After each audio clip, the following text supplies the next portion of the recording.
Hey there, and welcome to this month's guest interview with Jeff Moreau. Now, I'm going to say jumping Jeff Moreau because when I met Jeff, one of the things he was famous for was images of him in these extreme jumps off rocks and logs and boulders and just about anything he can jump off, snowbanks.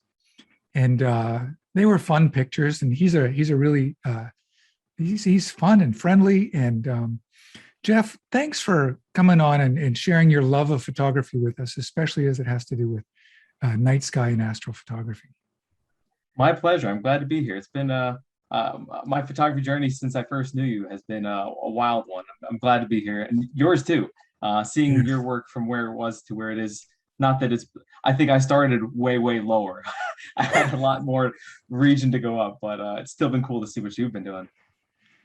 Yeah, we had the great pleasure. I live in Canada and just lives in the States, but we had the great pleasure a number of years back to. He came up in the winter to experience a favorite part of Ontario on the Bruce Peninsula, and we had phenomenal weather. I mean, it was cold, but the snow, we had massive amount of snow hit us, and the weather broke, and we had sunrises and snow and ice and all the ingredients to make a really memorable trip, and I'll never forget it. Unfortunately, I didn't go through my archive to pick out a couple of my favorite images from that trip, but that's really not what this interview is about. It's really about your journey, how you've shifted into photographing the night sky and astrophotography. So the question I'm going to ask you is, does your background in physics, you're a high school physics teacher, senior physics, and did that kind of inform that direction to go into astrophotography? Are they connected in some way, or? Um, the short answer is it is very much a minor factor. It's not. You could say that one of my greatest weaknesses as a photographer is a weakness in marketability. I have a really hard time like saying this is going to be the only thing I will do, and I will just go in this direction. So like I love astrophotography, but I still will do lots of other things with it. So on the astrophotography side, there's definitely components that are very much like my background in physics makes it so that I am more interested in some events that are occurring and more aware of them or have a reason to be looking into them. Or I'd say that's the biggest thing. So yeah, I can understand a bit of the mechanics. When I get into the telescope side of things, absolutely, physics made it easier to be able to step into these very daunting waters in a way. It is daunting. I was learning new physics words as I'm trying to figure out how to handle all the early stuff. But the short answer is mildly. Certainly, it helps. It's a big benefit to have the knowledge, but I wouldn't say it's the main. I love space. My students all know that I love space stuff. So it's a driving force, but not the sole driving force. Yeah, I would think the driving force would certainly be curiosity and the wonder of knowing how things work. I mean, Yeah, that's physics, yeah, and so I think they would lend themselves hand in hand. I've been always fascinated by night star photography and night sky photography, and I've done quite a bit of just static star photography, with the foregrounds and so work with the flashlight and kind of the typical things. But you've taken it obviously a step further. What would you say? And we'll explore this when you do screen shares.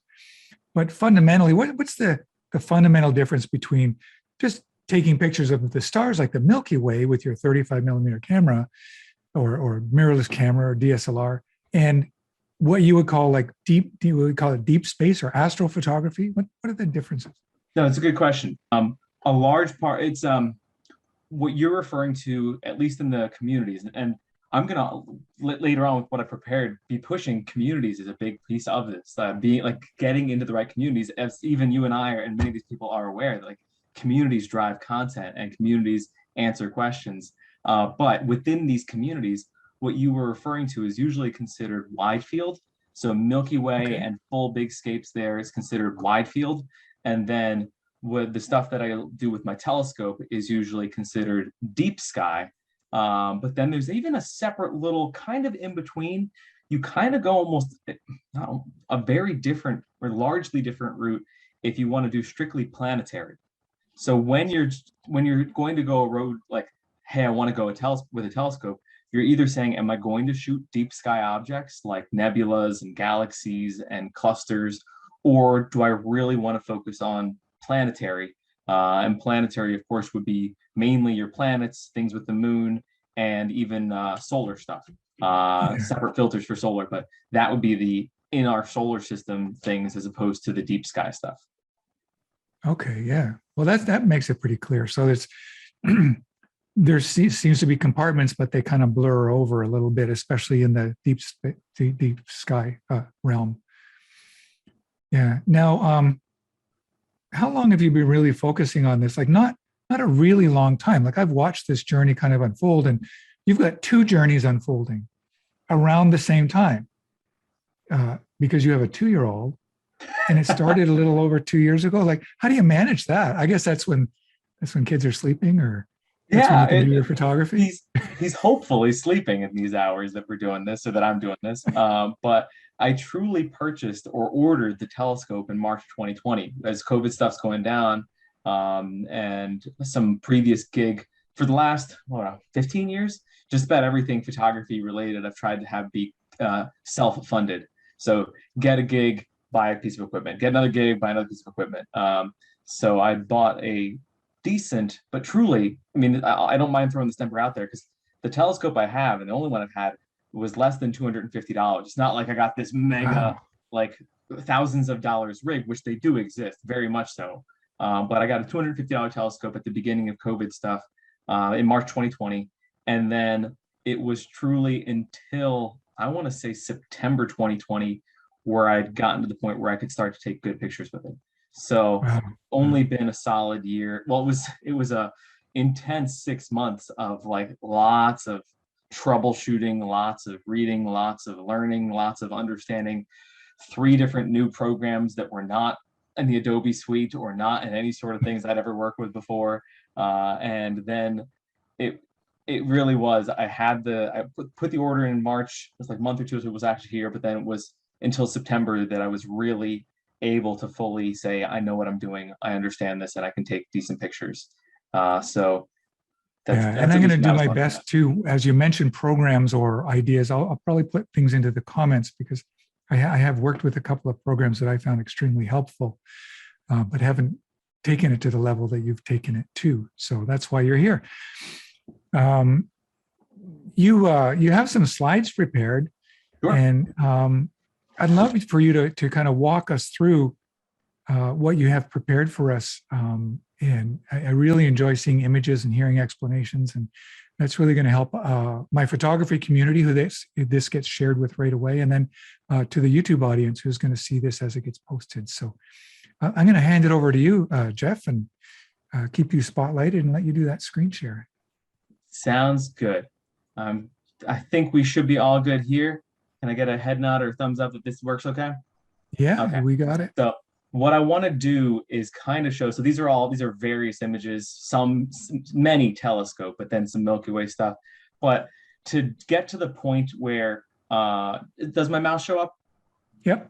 Okay, to get to the point where we're talking about the deep space things, like I'm not going to try and condense into half hour, 45 minutes, everything that I had to learn in order to be able to process these. We can talk about it. I've actually created a couple tutorials for things like that, but that's such a niche group, and I can point you in the direction of where you'd want to go when you're beginning down that road. But I want to take this a bit more basic.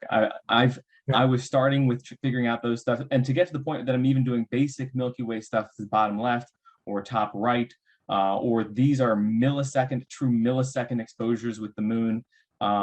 Those are nowhere near the complexity, and I kind of want to use that as a launch point, and we'll get to some of the later stuff.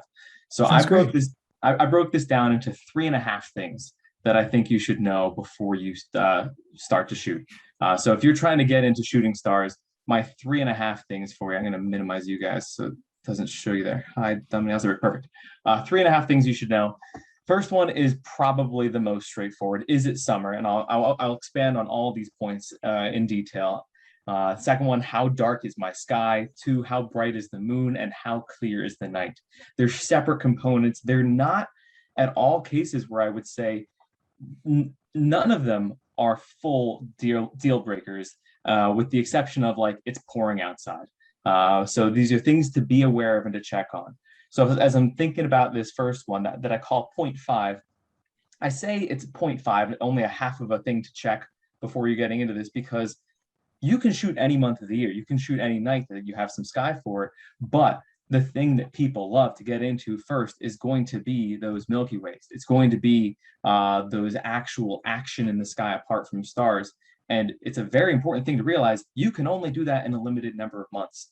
You're thinking of mainly May through September, a little bit on either side, but it's that, I'm going back and forth a little bit, this galactic core, the center of our own Milky Way galaxy.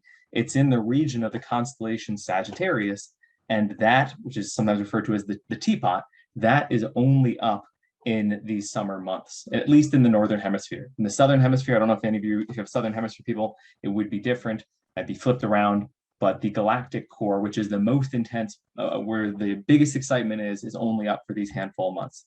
So that first one, is it summer? Expanding more into that one. Don't be defeated. You don't have to say, well, it is February, it is December, it's another month that is not a summer month. You can still do stuff. These are going to be cases of you're shooting into regions that are not Milky Way. And you can have a wonderful time doing that. Ron and I were mentioning star trails. I actually haven't done as much star trail stuff myself, but you can have a great time with non-Milky Way type skies. Just be aware that if that's what you're going for, that is a major thing to be thinking about. So the idea of, is it summer? The stars are beautiful all the time. There's other things to do with them. And when I start talking about my telescope stuff later on, that is absolutely the case where you don't care what the Milky Way is doing. But I want to go right into my second one first, because the first one was a very quick point. This is a huge piece, and it's something I think people will put too much on this. But it is worth realizing if we're talking about how bright is your sky. The link I put up there is a great one to be thinking about as far as just trying to look at overall light pollution. And I am right here in Pennsylvania, pretty close to that wonderful extra hot spot. And it's worth realizing that I have my telescope running right now. I'm taking exposures this second. About I don't know, 30 feet from where I am right now, and I'll get to that soon enough. But I am in approximately the Bortle scale is across the bottom, and where my telescope is, where my home is, I'm basically right around a Bortle 5. But I know some astrophotographers who shoot in Chicago, who shoot in London, and there's some stuff you can do, and I'll be able to absolutely talk about that, that would even let you be doing not Milky Way stuff, but really more deep sky or planetary or other things that involve you shooting the night sky and shooting stars, even in very light polluted skies. So is it spectacular when you get to take your camera out to these low light pollution areas, these Bortle 1 through 3? Oh, it is an absolute treat. I wish that for everybody. That's when you actually see your Milky Way with the naked eye, and it is a delight. So I recommend it, but please don't feel like you have to have that in order to be able to step into this, in order to be able to begin that journey. I do not, like I said, I live right here, and I do not all that frequently get to go to these places. When I do, I take my regular digital camera, and I love it. I enjoy it. I spent some time out in Oregon this past summer and was really loving those skies there. But yes, you do not need that. It's a factor. These are things to be keeping in mind. Another one that is so quickly forgotten is, how bright is the moon? And this is a case, I have a student teacher this year, and he went to a dark sky park near me that's about actually 4 or 5 hours from here. And it was it's the darkest area within a while. I think it's about a Bortle 2. But these two examples, I don't want to say either of them are great at all, but you can make out a faint Milky Way here and a faint Milky Way there.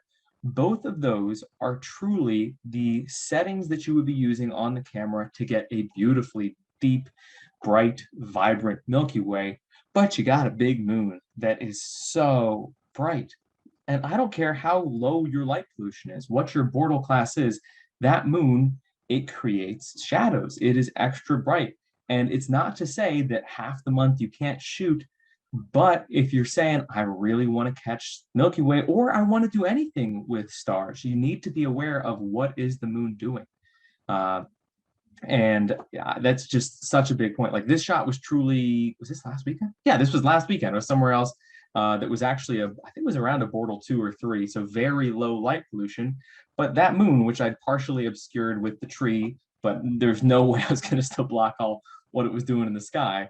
Yeah, it's so bright. So you need to be looking at that. When you're saying how bright is the moon, can you shoot if the moon is up?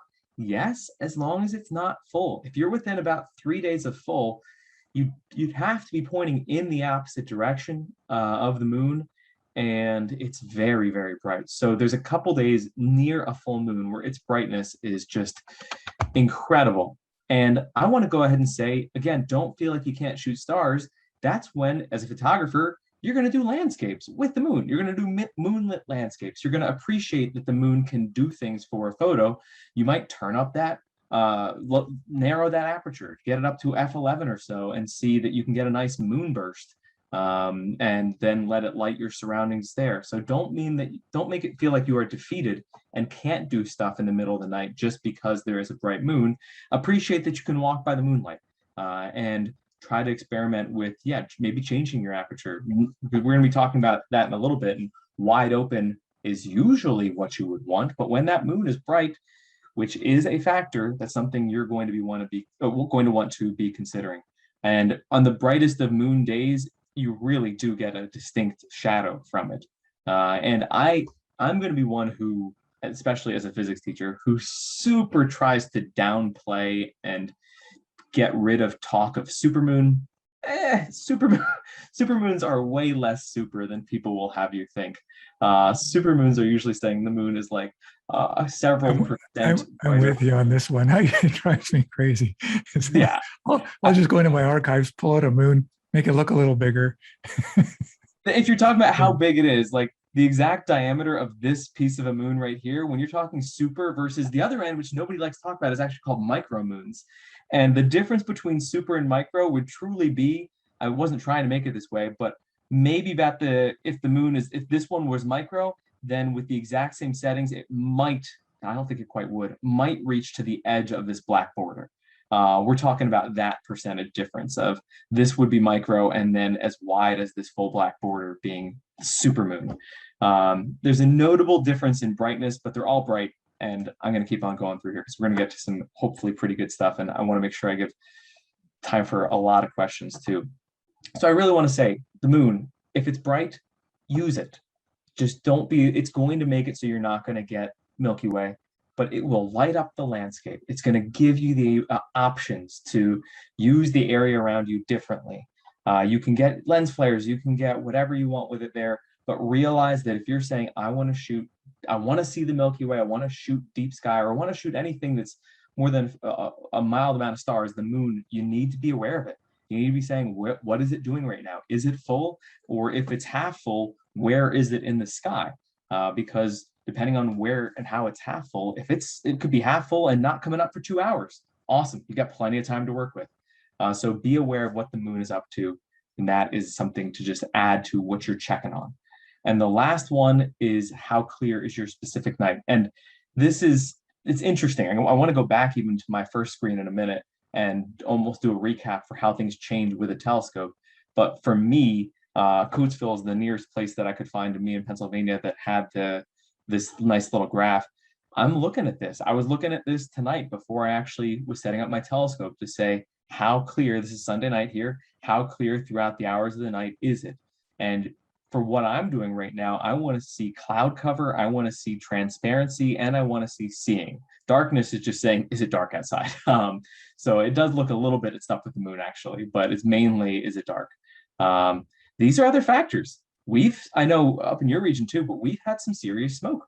So this is checking on what smoke is coming through the area. Wind won't affect much of what I'm doing. Humidity will. Temperature doesn't affect much because my camera is actually cooled. But if you're looking into this, it's just good to be aware. Yes, cloudiness is the biggest component of it, but even there with cloudiness, don't be defeated. You can shoot the Milky Way with clouds going on. You can play with the Milky Way. This one's several years back and not as good quality of picture, but if you are somewhere like this bottom right one, which I at least on mine, this is a better computer than when I first processed it. My darks are my exposures are off. It's not great, but the concept of that image there is I happen to be in Yellowstone National Park, which has a very dark sky. So you shoot what you got. And if it's going to be some clouds going through, point your camera north if you want the Milky Way, because that's where it is, and do what you can. But clouds, they do not need to be a deal breaker. You can shoot some through them, you can see through them, the light comes through. And I would encourage you to, although it is a factor, and for some of the things it is a big factor, don't let it be the thing that keeps you in. I would say very few of these things should you let stop you from trying to do some stuff. And it's part of the learning journey along the way. Clouds can happen in pictures and you can still get things apart from the clouds. They might not be your favorite things, but it's part of the learning journey. You're not always going to get that. And the things I learn on the cloudy nights, the things I learn on the nights that things are suboptimal are going to make it so that on the nights when things all click together, I'm practiced. I know what's going on. I'm ready for actually putting it together in a way that's going to make sense. Because you might only have a narrow window, or you might be on vacation with your wife and have other responsibilities, not actually get 3 hours to dive into it on a given night. So if you know what you're doing and can do it in a lesser amount of time, it's going to majorly benefit you. So these factors are ones I would really say as a starting point, apart from any of the processing. But I want to go into a little bit more camera specifics with a couple less pretty images here. So if I'm trying to say, looking at what I know and some basics with this, a couple tips, a couple pieces of advice from my years of trying at this to where I am now, and we'll be getting to telescope stuff very, very soon. But in super short, if you've dabbled in this a little bit, I would hope that maybe you've seen something with this 500 rule. If not, it's a fast and easy one. Look at the focal length, adjusted for if you're APS-C camera, but the focal length that you're using, and do 500 over that. So for instance, I often am shooting with 16 millimeter focal length. So if I do 500 divided by 16, then I'm going to get something, actually I haven't done it lately, and I'm not an absolute math whiz, but I'm going to get something in the realm of 30 seconds. 500 over 16 will get me somewhat close to 30. What that will give you is it's going to say what is the longest exposure before your star trails become, and I'm going to use air quotes, unacceptable. That is very much based a little bit on your megapixels, very much based on your personal taste. The image right before this, I was saying I didn't want to go beyond 20 seconds. I thought for what I was shooting, that was going to give me, although I'm at a full 16 millimeters, that's going to give me the most clarity for what I want. It'll give me 0 notable star trails there. So I would say use this 500 rule as an upper limit. I think about this if I'm shooting with a extra long focal length. So if I'm shooting with 200 millimeters, which you can do, you can shoot galaxies at 200 millimeters. Then I'll do quick in my head, okay, 500 over 200, and I'll say I'm not going to go over 2 seconds. I'll keep it even around 1 second to keep it so it's very low trails with that.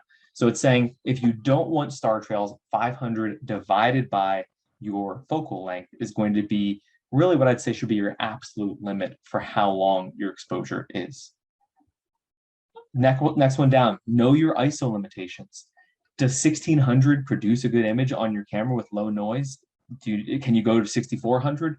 Do you have a camera that's really going to be able to handle a bit beyond that? It's very good to know your camera's limitations as far as how much can you push that ISO, because you're going to want to do it. When you want to let in all that light, you really want to be able to push that ISO. And then I'd say I put double asterisk on either side of this one. This is such an easily overlooked one, and such an important one, especially if you happen to be out there in a Bortle 2 sky, a very low light pollution, and you're ready to go. You've done a little bit of practice. You know what settings you should have your camera on. So dark out there, you don't want to bust your eyes by turn on your cell phone flashlight, and then your camera's autofocus starts kicking in, and it's trying to give you something that you don't want to focus on. Many I was just going to astrophotographers, jump in there and, yeah, and just say, as somebody who's worked with people doing night photography and finding the problems when I was first learning it, I'd say that's the number one thing that people get caught up on. Even people who are experienced photographers who are not experienced with night sky, is they get out there in the dark and then they go, oh, do you know what? I don't really know how to get my focus. And they're already in the situation where they're at night. And mirrorless cameras have made this a lot easier. But yeah, this is like, for me, is like the number one stumbling block people run into. They think they got it all together. They get to location and it's this getting their focus point right. yeah. And when it's a huge thing. And when you're there, sometimes, like I've been in places where it's high wind and frigid and it's not ideal, or I've been in I've been in a hot, getting totally eaten up by mosquitoes in South Dakota, and saying like, this is difficult to actually manage with the little focus bit. So you need to know where your infinity focus is. And even if you're sitting there saying, but it's a landscape lens, I'm shooting at f16, I don't need to worry about focus. You do. And if you're at f4, I actually, all my Milky Way stuff, I don't have a wide lens that goes below f4 right now. So that's as wide open as I get. If you've got f2.8 and f1.4, if you've got some lenses that can give you even more open, then you just have a greater chance of success and you have more capability. But regardless, when you're at these wide open apertures, you need to have it appropriately, not truly on infinity. It's going to be different for your camera. And as Ron was saying, with a lot of the mirrorless, you can zoom in on the focus and you can try to get those pinpoints of stars just to the smallest possible. But truly, you're going to be best off having worked with it prior to being in that moment.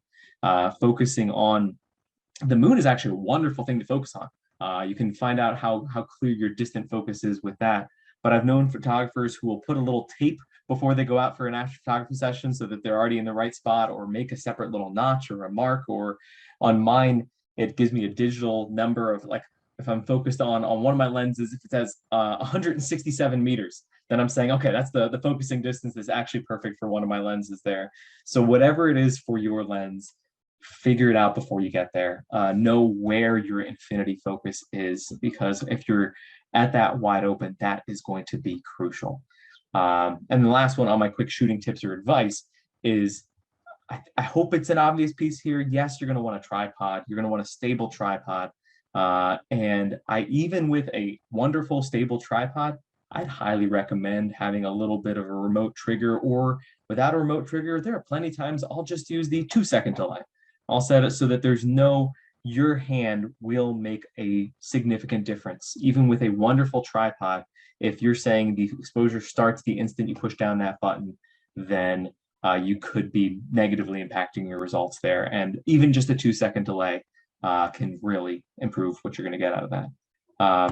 I want to give you just 4 pieces of processing advice, and then we're going to get into the real stuff here. So, and I was even looking at this. I didn't try to go back. Some of my stuff was on older external hard drives, but big piece, don't blow out your levels.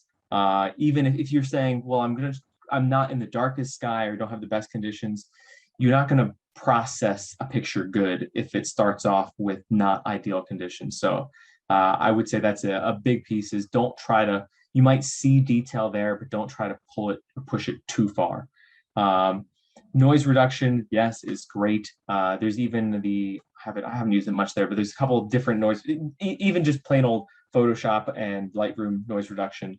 It is certainly something to be working with, or at least have experience with. And something that I've learned more even in the last year or so. I don't know, Ron, I'd be curious, Ron, in your journey, how you have ended up with color calibration or monitors or part of that. But I know which of my devices is actually the one I can test something on, and say, is the black, are the darks dark? And if I don't process on the right monitor, and then I go to open up on my phone, I was like, huh, those darks aren't as dark as I thought they were. Didn't quite do that right. So first, for noise reduction, we were having this conversation in my community just recently, and saw a demo that was quite remarkable, that Topaz noise AI noise whatever the one. Yeah. It's remarkable, and for a while they were pretty close, Lightroom and Topaz, but Topaz has really taken a leap forward.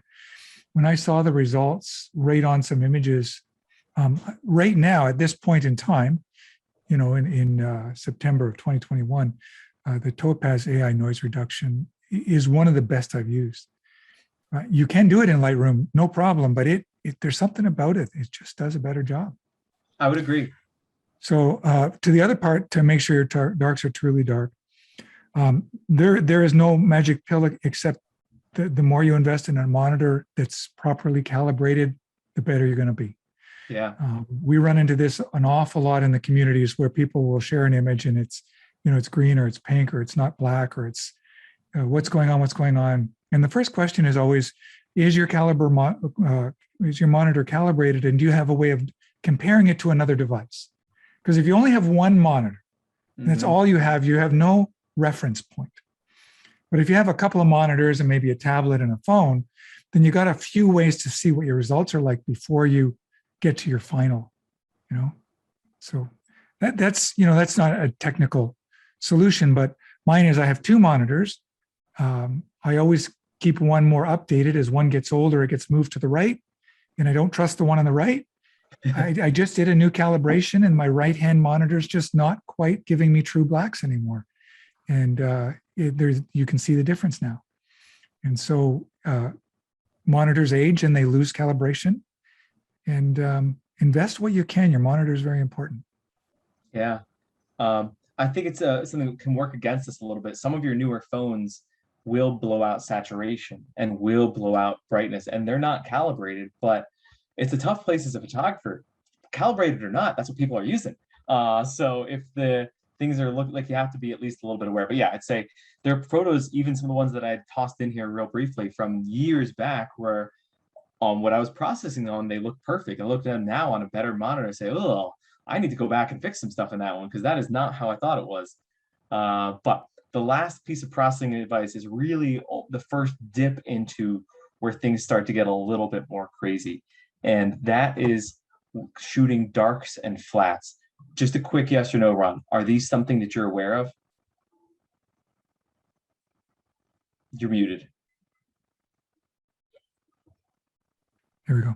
No, I'm actually not. When you say darks and flats, I'm wondering if that means my V flats in the studio. Yeah. This is so it's shooting. It gets rid of. It's a way of getting rid of noise without noise reduction. And what it is, for instance, right now I'm shooting 5-minute exposures outside, and I'm shooting lots of 5-minute exposures of the exact same target. But then darks and flats use the exact same temperature, exact same filter, which I can get to in a second, and exact same basic conditions, and the same length of time.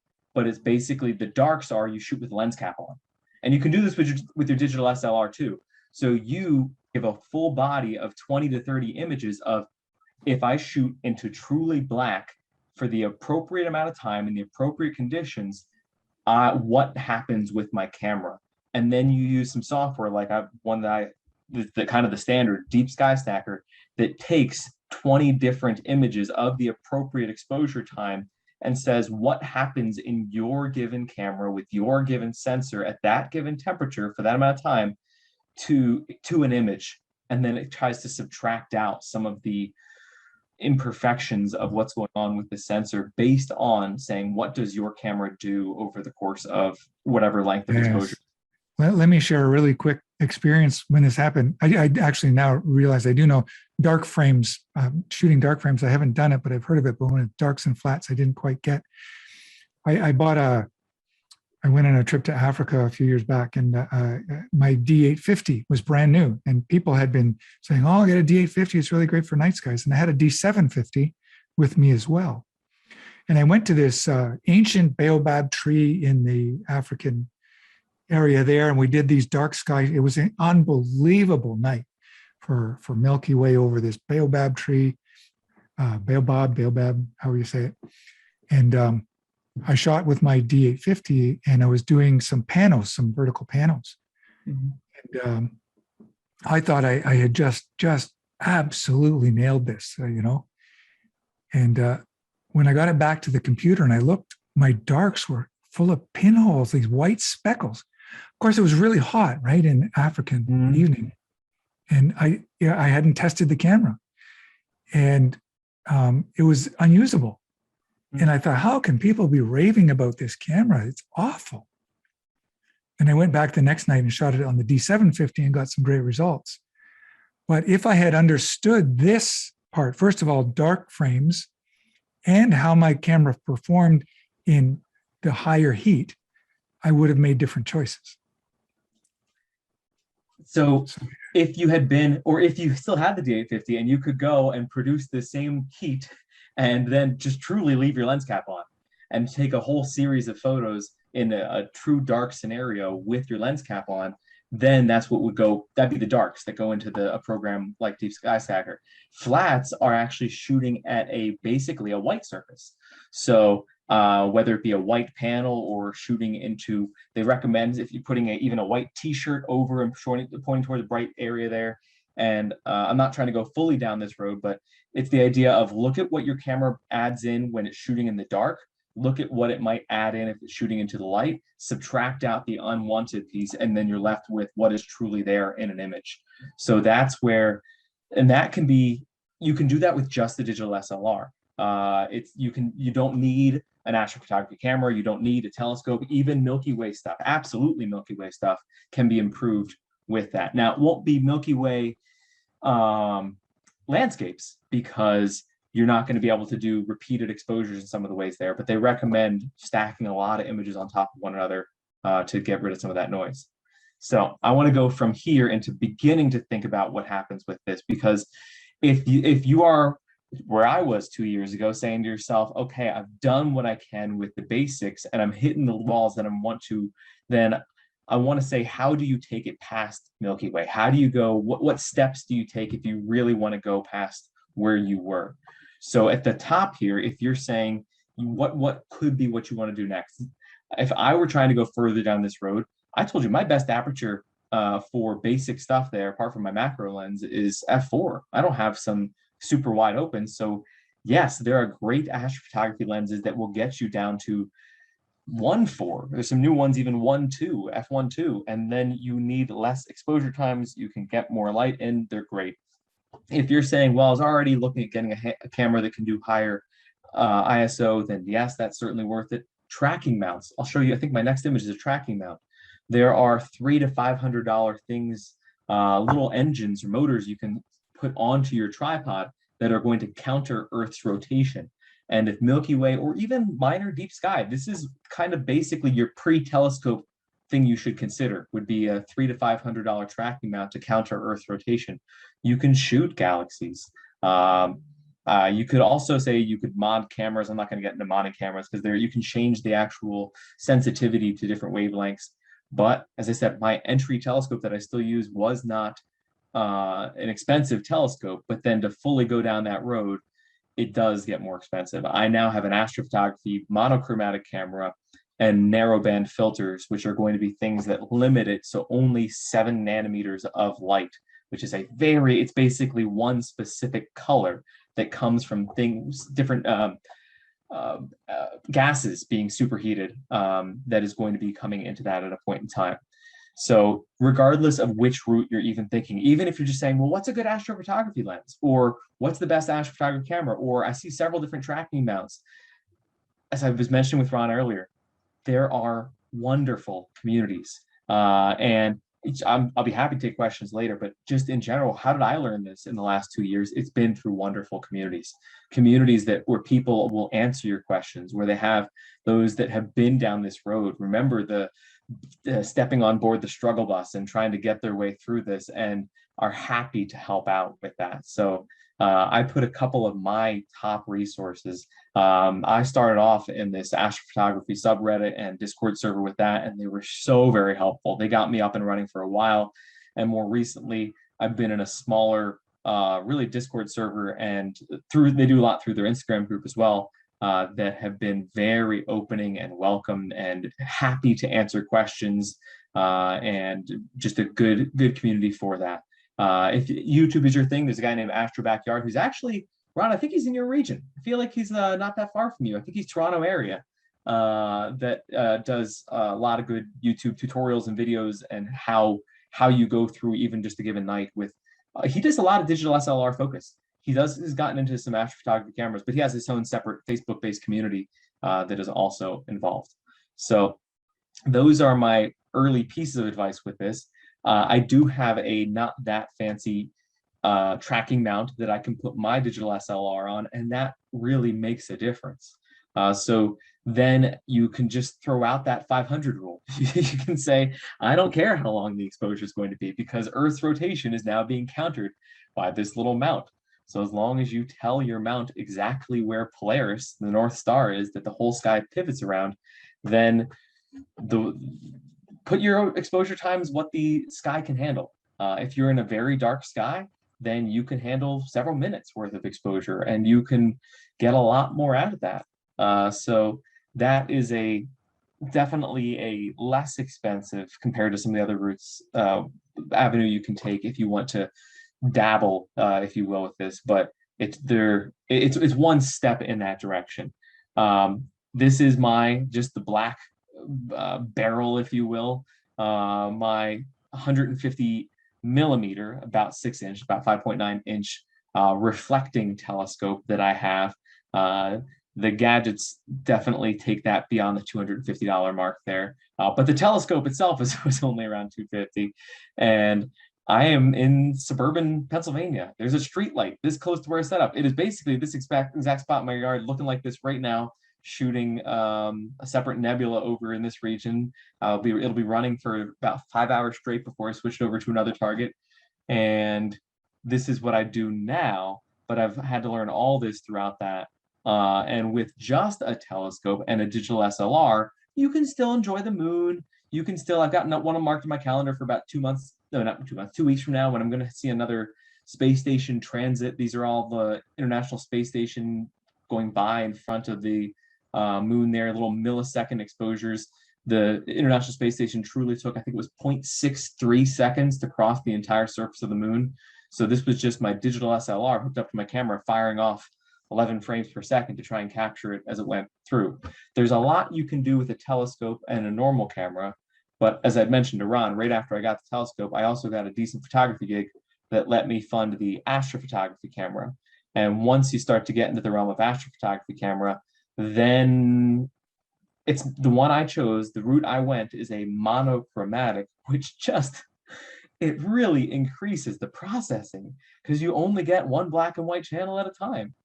So for instance, all three of these images are, it is an astrophotography camera and it's a monochromatic, one color at a time astrophotography camera.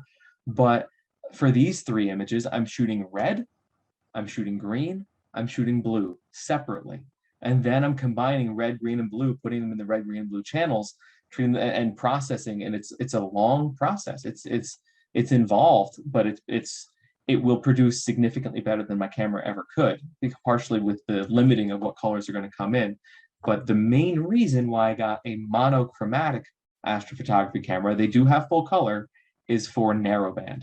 And narrowband is what I mentioned, because when I was at these previous ones, I'm allowing truly about 100 nanometers worth of light. And this is my physics side coming through. I'm saying anything in approximately the red region is coming in, anything in the green and anything in the blue. But when I go full narrowband, I go from 100 nanometers of about red into this tiny little 7 nanometer range of exactly a specific red that is produced when hydrogen alpha is being emitted from a nebula. And I say another one is going to be when oxygen 2 is being emitted from a separate nebula, or sorry, separate gas, separate region of superheated gas, or sulfur 3. Those are my, sorry, sulfur 2 and oxygen 3, but it's specific 7 nanometer regions that I will then be capturing. And that is where, that's truly, in my opinion, where the fun is, when you can say, you're only going to be looking at the gases. You're only going to be looking at the stuff that's emitting out there and focusing on how that is as it comes in. And that's like to me, that's where the fun has really been in the last year, is saying like, yeah, galaxies are great. I'm amazed by galaxies, but just pointing into nebulas where even in a Bortle 2 region, I don't see anything. And looking at these gases that are bright, they're emitting light, but there's so much. I mean, there's a street light right there. There's so much light pollution. There's other things we don't see these, but using those three narrow band filters, the sulfur, hydrogen, and oxygen. Well, there's something called the Hubble palette, made famous by the Hubble Space Telescope, where you map sulfur, hydrogen, oxygen to red, green, blue, and that's where you get these images that I'm looking at here. Because they're just black and white at first. You take the individual exposures, and I can do a tiny bit with that, but that's truly go from beginning to end with any one of these is minimum 45 minutes of processing time as far as everything involved. I can walk through it, but a lot of it really gets down to the word processing. Like I click go and my computer 2 minutes later says, okay, I did step one. So it is graphic intensive, and that's basically what narrowband is. So you can do some basic stuff with the digital SLR, but this was a case where I got a monochromatic astrophotography camera and was putting these narrowband filters in front of it that really just opened up new avenues, and it's fun. It's where I'm really, really enjoying things there. So I think that's my main things I wanted to throw at you. With that, I had my, if you're looking at this and saying I want to see more, then in the yellow, I told Ron already, I'm horrible at limiting my stuff, but I know there's people that say I just want to see the astro stuff, so I at least put those on a separate stuff there, even though I'm doing a lot of other things still. Yeah, leave that up for just a second, maybe if Sure. somebody wants to take a look at that. I'm going to take a picture of it with my phone. I've got it on the recording, but then I'll just do that here. And I got all your stuff in one spot quickly. Got it. Shall I hit stop share then? Yeah. Come on back to us, and it's incredible. Boy, you couldn't have done that on Kodachrome 64.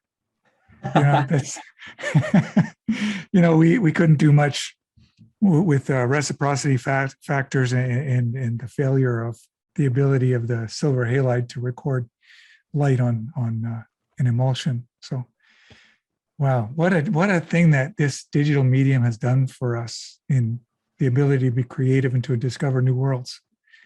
It's unbelievable.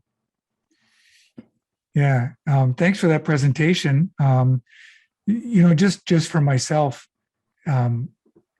if I was going out today and buying a mirrorless camera, a DSLR, what do you favor before going that next level? What kind of camera do you think? I should try and find the link for you, because when I went, these communities are wonderful. Just like Google Plus was a place that just invited people to be involved in a different way there, and the photography community was thriving. I could point people to several different really wonderful astrophotography communities, and there are people that have put together spreadsheets basically saying like, do you want to spend $500 to $700 and this is what you're into? Then here's the item list of what we would recommend that you get with that. Wow. And you'd be surprised. I was so surprised. They recommend you spend like none of your budget on the camera as far as where you're starting off with. They say like, okay, you wouldn't think that. Get a like discount $300, $400 entry level, doesn't matter what.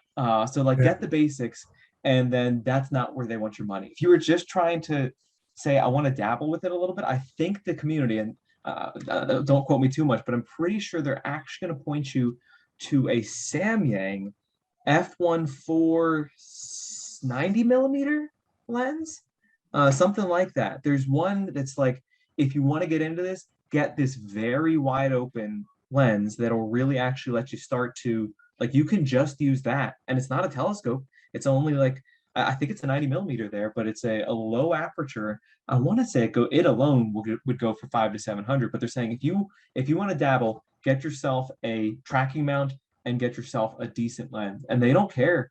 Like the ISO. I think once you got a tracking mount, you eliminate the ISO issue, and so now you can use whatever sensor you want as long as it can capture light, right? So they're going to recommend spend the $300 on a tracking mount. Don't spend it on an extra $300 on a camera. Get whatever camera you can get your hands on, And like Wow. the community does not push, unless you're going to go to Astrophotography Camera, Yeah. which is a separate thing. Then they do not push. Like, make sure you get the A7S2 because it does better with ISO. Like, they don't care. Yeah.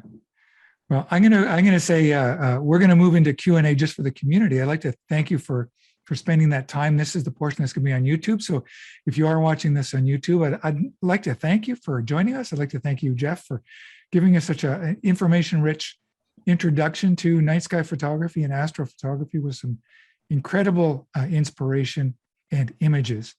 And so, yeah, I'd just like to say thanks a lot. And hopefully you can join us again in the future. Glad to be here.